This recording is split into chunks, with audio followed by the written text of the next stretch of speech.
She was 17 years old, and she had $11 and a backpack when she pressed open the kitchen window of her dead grandmother's house at dusk on a Wednesday in October. The house had been empty for 7 months. Everyone in the family knew about it. Nobody had wanted it. The porch sagged on the south end, the gutters were choked with leaves, and the paint on the siding had given up so completely that whole sections had gone back to bare gray wood. Clara dropped down through the window frame into the kitchen and stood in the dark and breathed. She had not planned to come here. She had not planned much of anything in several weeks, which was how she had ended up with $11 and no safe place to sleep. What she would find behind the one locked door on the second floor of that house would be the beginning of a completely different life. A life her grandmother had been quietly building for her for 30 years. If you're finding your way through this story tonight, I hope you'll stay. Hitting subscribe takes a moment and keeps these coming. Drop something in the comments too. I always want to know where people are watching from. Now, back to Clara. Clara Whitmore had grown up 3 miles from her grandmother's house, close enough to visit on a bicycle, which she had done almost every Saturday for the first 14 years of her life. Her grandmother Evelyn was a small, precise woman with quick hands and a deliberate way of speaking that Clara had always loved, the kind of woman who finished her sentences and meant what she said. She kept a room on the second floor that Clara had never been allowed into. The door was always closed and locked, and Evelyn had said only that it was her private space, her thinking room. And Clara had accepted this without question because her grandmother did not say things she didn't mean and did not invite questions she wasn't ready to answer.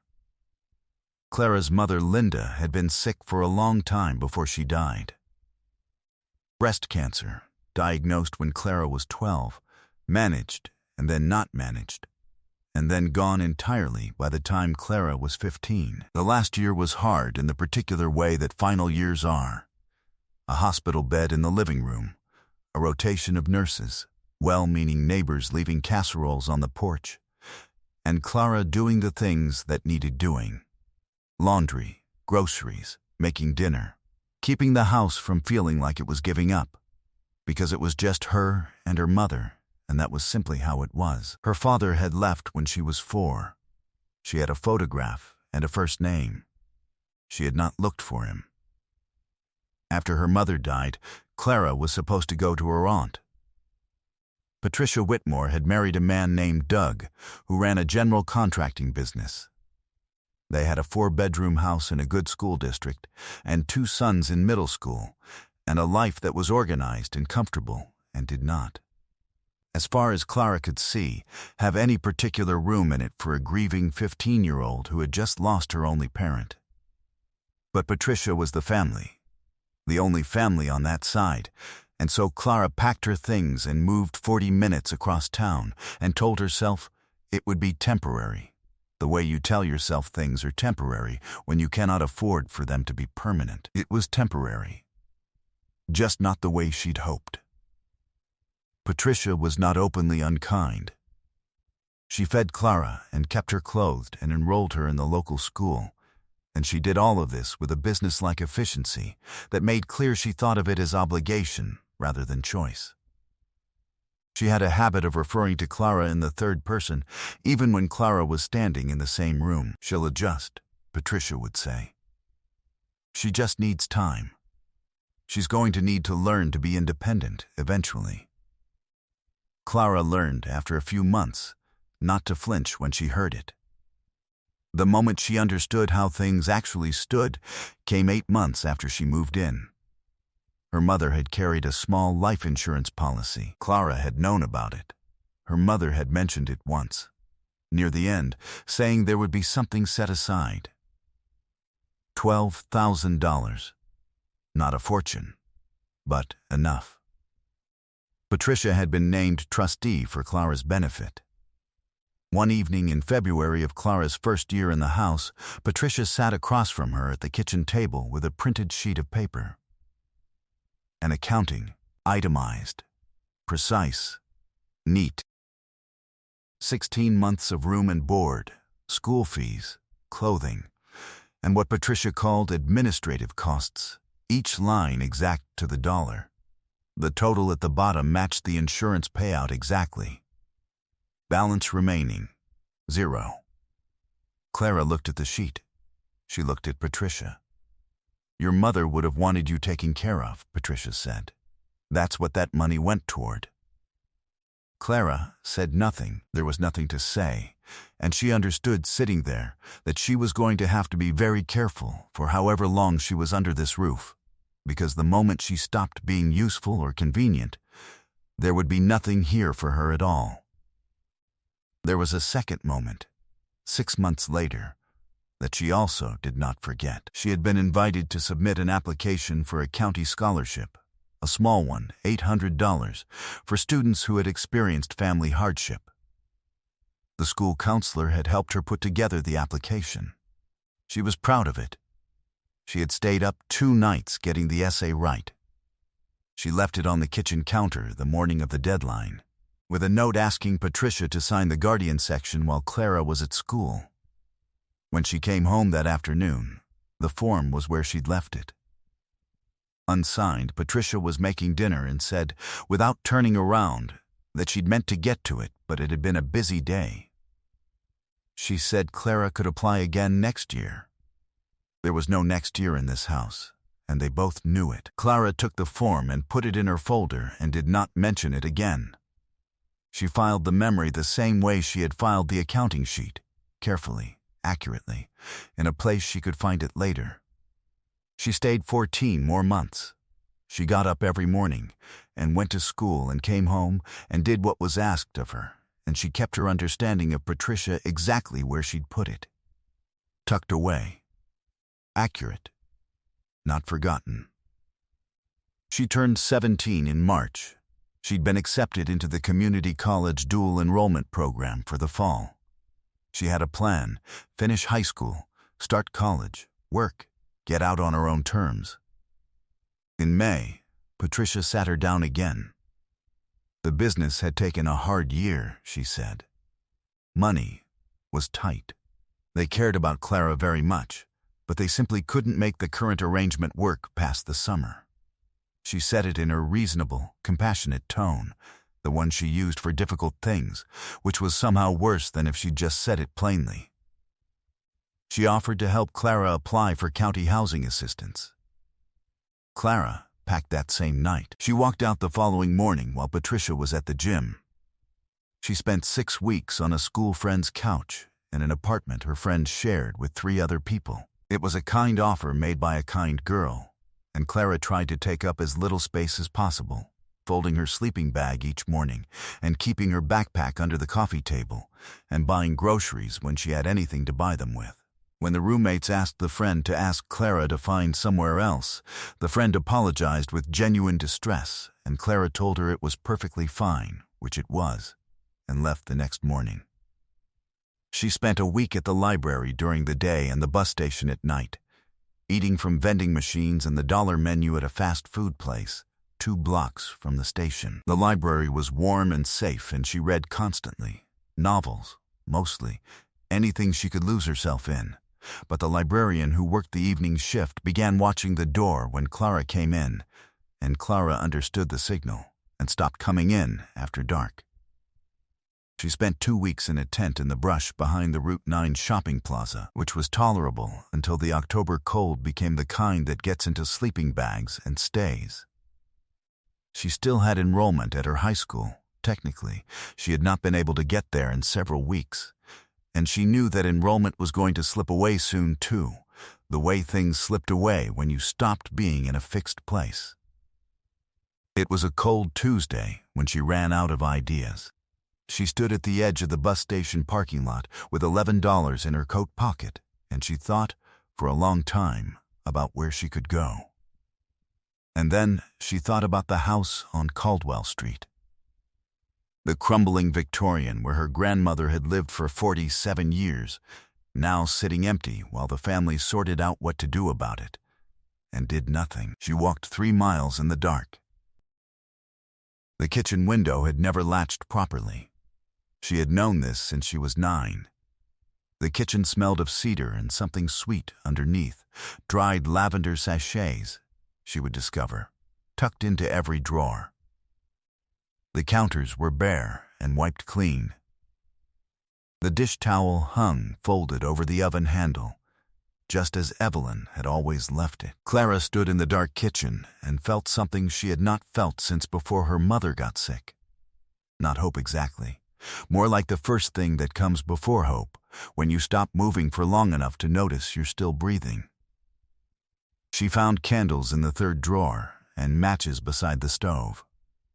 She lit one and held it up and walked through the house. The living room was intact, the furniture arranged the way Evelyn had always kept it, the sofa and the reading chair and the small table beside the chair, with Evelyn's reading glasses folded over a crossword puzzle she had stopped in the middle of.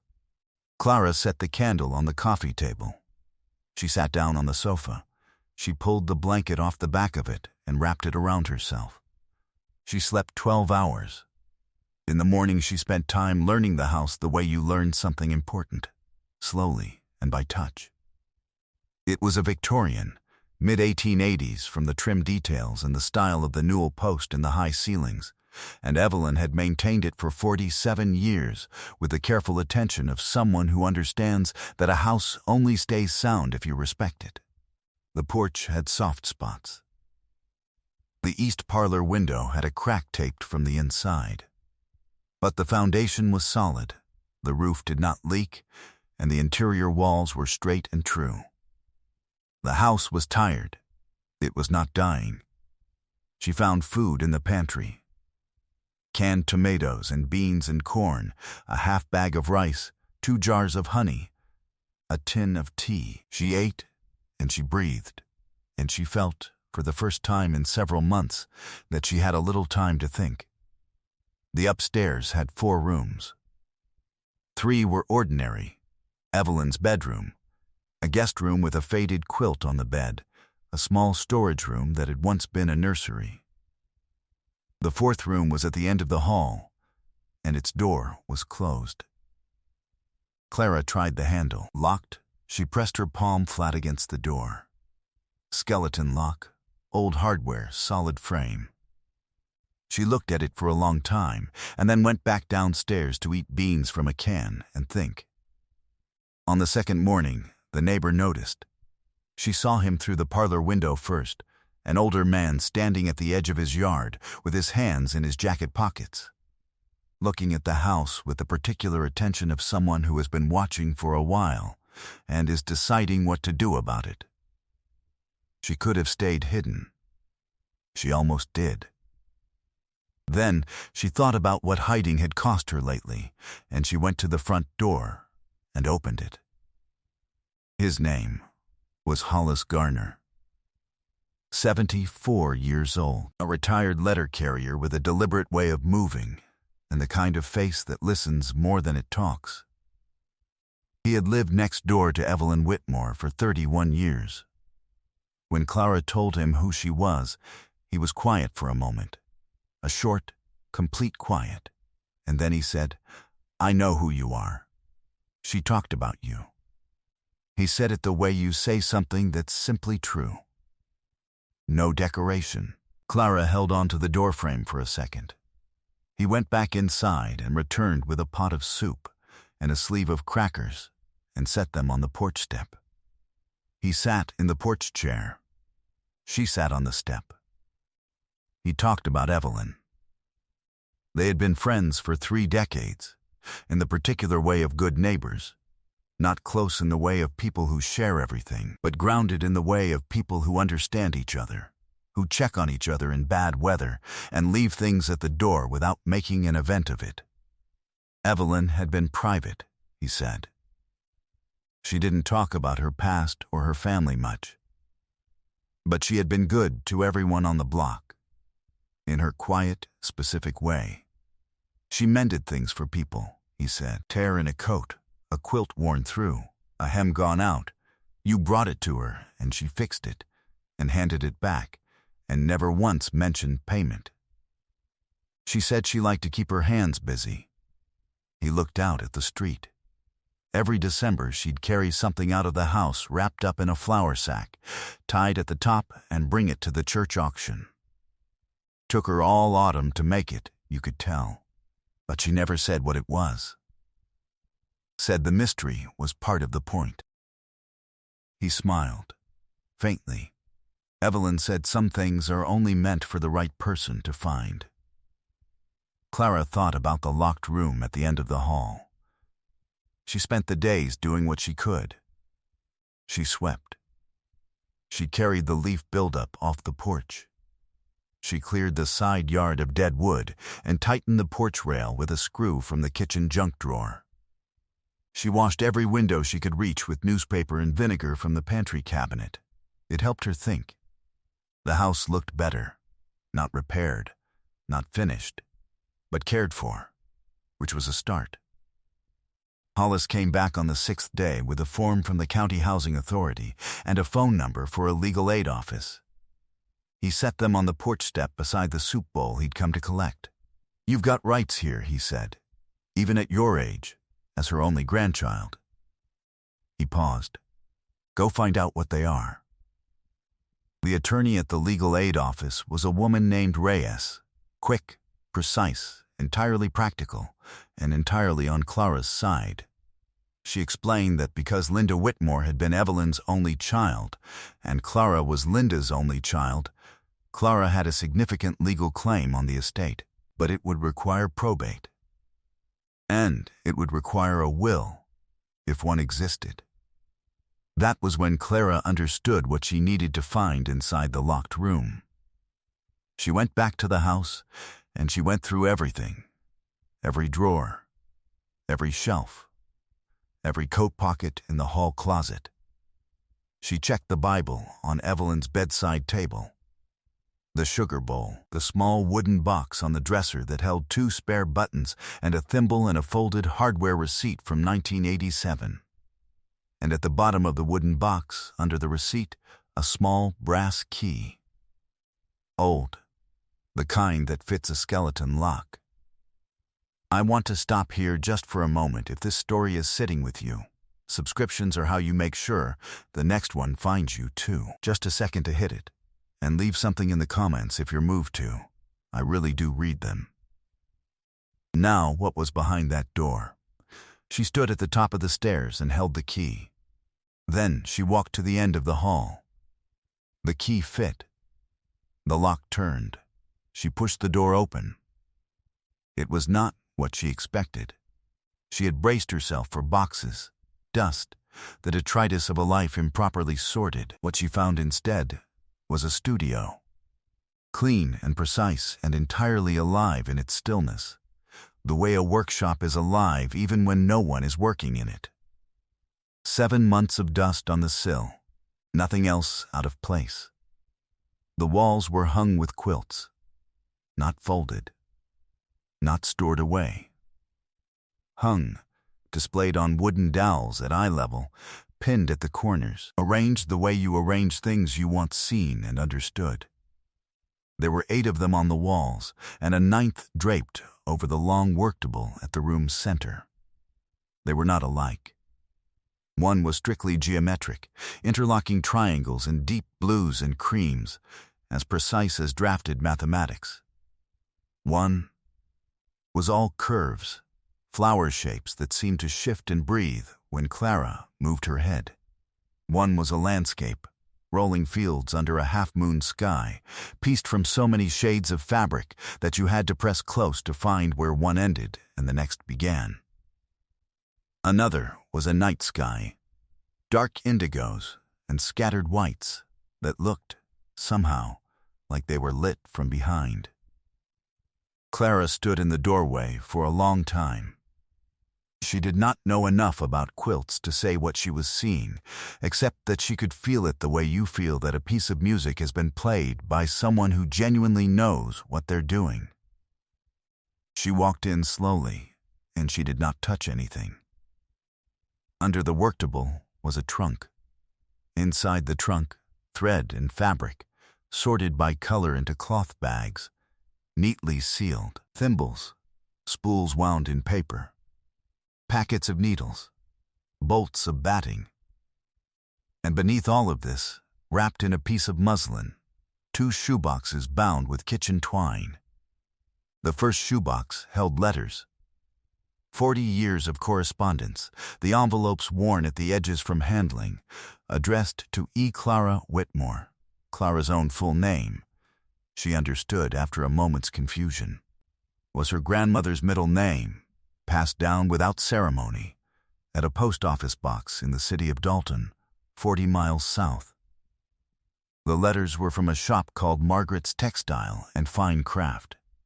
Business correspondence, orders placed, shipments confirmed, payments acknowledged. The figures in the later letters were not small. The second shoebox held an accounts ledger. Evelyn's handwriting, columns that ran to the edge of each page, date, quilt name, buyer, price.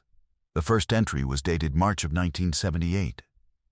The entries ran continuously to within 2 months of Evelyn's death. Clara sat on the floor and read the ledger for 2 hours, while the light outside changed from afternoon to evening. She totaled the figures in the last 5 years. She sat still for a long time. At the back of the ledger, laid flat in the space behind the last page, was a sealed envelope. Evelyn's careful handwriting on the front. 4 words. For Clara, when she comes. She had known, she had prepared, she had been waiting. Inside, a handwritten will. 3 pages, witnessed by 2 signatures, notarized with a stamp dated the January before Evelyn died. Clear, plain language. The kind that doesn't need a lawyer to read it twice. The house and all its contents, to Clara Evelyn Whitmore, granddaughter, and a trust. The balance of a savings account at Dalton Federal, holding the accumulated earnings of her quilting work over the previous 22 years, to be released to Clara on her 18th birthday, or upon her completion of a high school diploma or its equivalent, whichever came first. Clara read it once. She read it again. Then, she sat in her grandmother's studio, surrounded by her grandmother's quilts in the failing light, and she put her face in her hands and cried. Not from grief, not exactly, but from something harder to name, the feeling of being seen and prepared for by someone who had done it quietly and without needing to be thanked. She called Attorney Reyes from Hollis's telephone the following morning. Hollis sat across the kitchen table while she made the call. When she hung up, he said nothing for a moment, and then he said, "She knew you'd come." He said it simply, as a fact. "She talked about you the last few years. She said she was worried about you. She said she wanted to make sure there was something here if you needed it." He turned his coffee cup in both hands. She was a careful woman. She planned for things. Margaret Lyle drove out from Dalton 3 weeks later, after Clara called the shop number from the letterhead. She was compact and quick-moving, perhaps 65. And she walked into the studio and looked at the quilts still on the walls and pressed one hand over her mouth and stood there for a moment. "Oh, Evelyn," she said quietly. She sat at the work table and she told Clara what she knew. She had met Evelyn at a craft fair in 1981. She had asked to sell a piece on consignment, and within 5 years Evelyn's quilts had a waiting list. Within 10, specific collectors asked after her by name. Evelyn had never wanted publicity. She'd used her full name, E. Clara Whitmore, on all the paperwork, and the checks went to the Dalton post office box, and she had never told anyone in her personal life about any of it. She said her family would make it complicated, Margaret said. She looked at Clara carefully. She meant that kindly, I think. She just said they wouldn't understand it, and she was tired of explaining herself. She paused. "She did talk about you, though. She said her granddaughter had her hands. Said it like that was the highest thing she could say." She looked at the quilts. "She was right, you know." It is. A textile dealer from Atlanta, contacted by Margaret, came and appraised the studio's contents over 2 days. 11 quilts, the 9 in the room and 2 more from the guest bed, which Clara had assumed were decorative. The appraised value came to $23,000. Several of Margaret's collectors were already interested. Clara sold 4. She kept 7. Attorney Reyes filed the will for probate the same week. The process was not fast, and it was not without friction.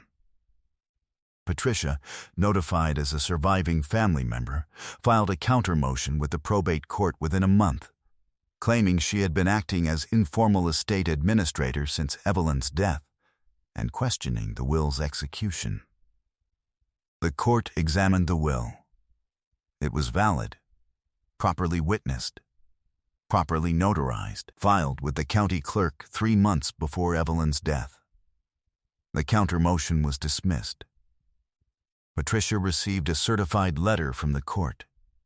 Clara was not required to speak with her, or to be in the same room with her, or to explain a single thing about any of it. The door simply closed. It was the most dignified thing that had ever happened to Clara in her dealings with that branch of the family. The months between the filing and her 18th birthday were the longest Clara had known since the last year of her mother's life. Attorney Reyes had told her to be patient, that probate moved at its own pace and could not be hurried. Clara was patient. She had learned how. She got a job at a fabric shop in the next town over, 14 hours a week, minimum wage. But the owner was a woman named Dot, who had been sewing since before Clara was born, and who took one look at Clara's situation and offered her lunch on Tuesdays and Thursdays without making it into something.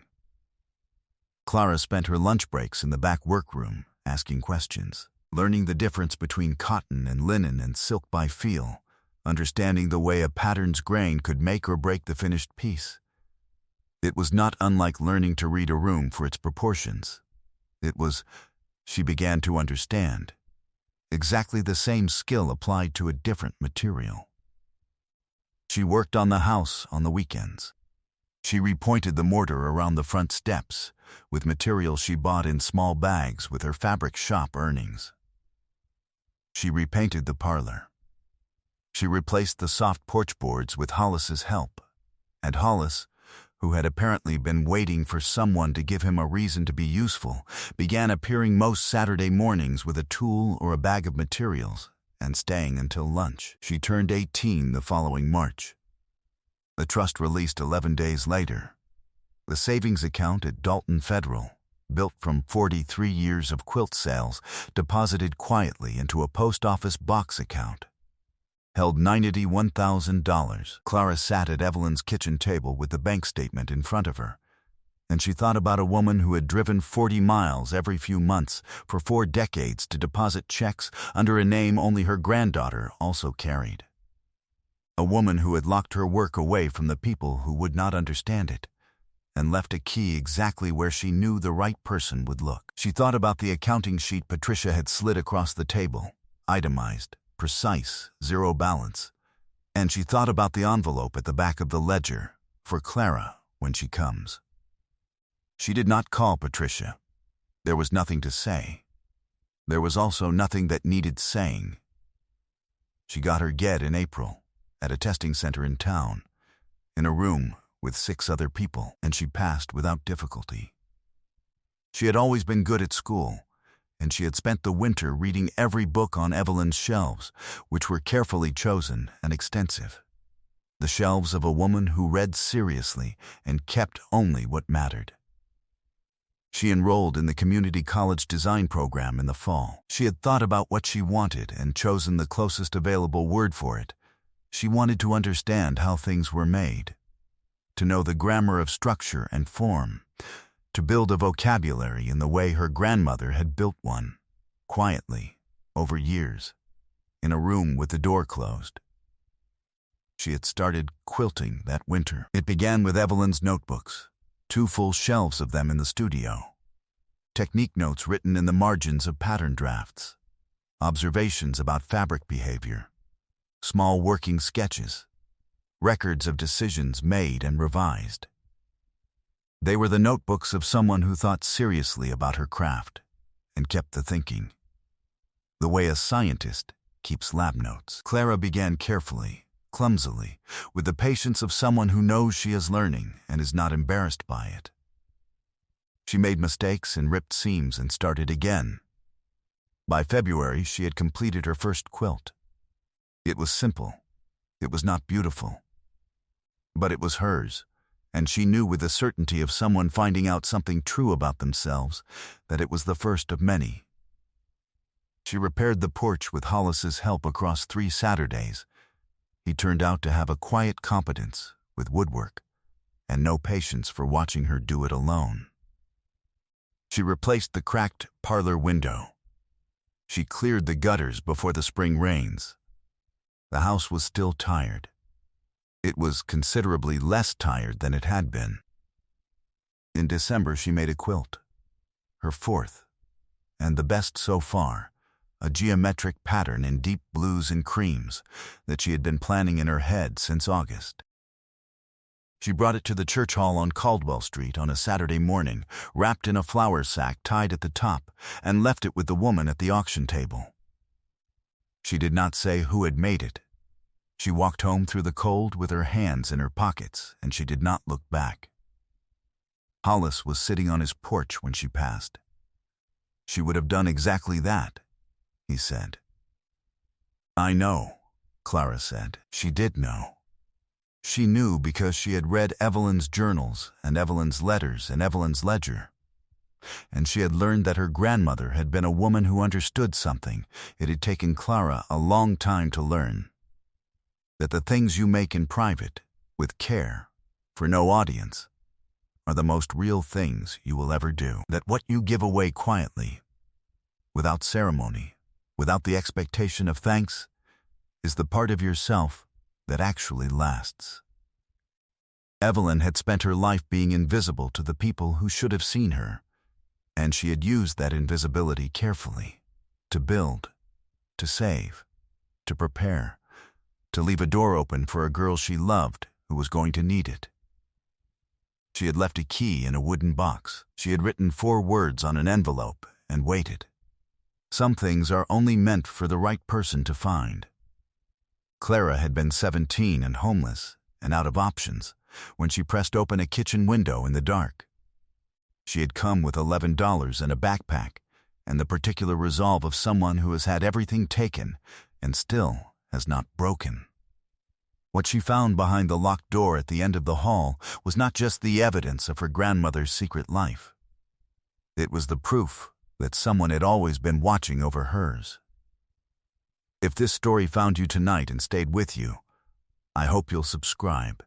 It keeps these stories coming, and it means more than you'd think. And I'd love to know, was there ever a person in your life, a grandparent, a neighbor, a teacher, who saw something in you before you could see it in yourself?